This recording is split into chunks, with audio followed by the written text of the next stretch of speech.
যে 48তম বিসিএস এর গেজেটটা হয়েছে। তার মানে এটা যেটা বিশেষ বিসিএস হবে, এটা আপনারা মনে হয় আগে পরে নেটে দেখেছেন বা শুনেছেন এই বিষয়ে। তো এই বিসিএসটা সম্পর্কে আনুষ্ঠানিকভাবে গেজেট তৈরি হয়েছে।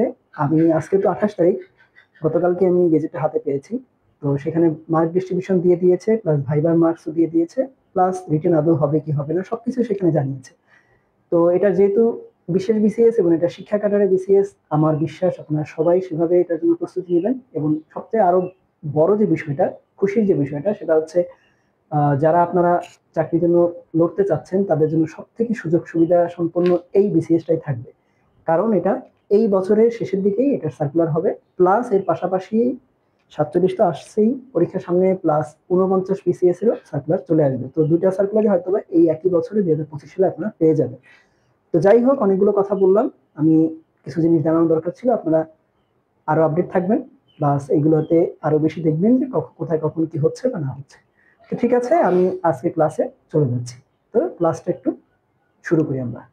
যা হোক, তো আজকের বিষয়টা হচ্ছে জিরান্ড এবং পার্টিসিপেল, মানে হুইচ ওয়ান ইজ জিরান্ড এবং which one is participle and how we can differ this two.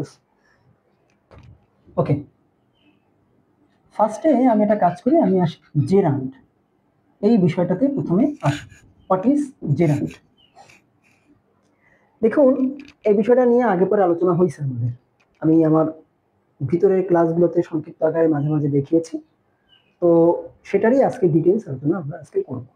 তো জিরান্ড হচ্ছে, এটাকে বলা হয় ভার্ব প্লাস আইএনজি এর সংযোগ, এটাকে বলা হয় জিরান্ড। এবং এটা বাক্যে সাবজেক্ট বা নাউন এর কাজ করে। বুঝতে পেরেছেন?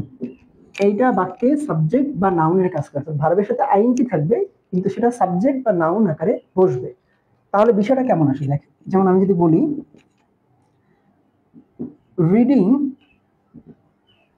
ইজ আ গুড হ্যাবিট, এর মানে হচ্ছে পড়া একটা ভালো অভ্যাস।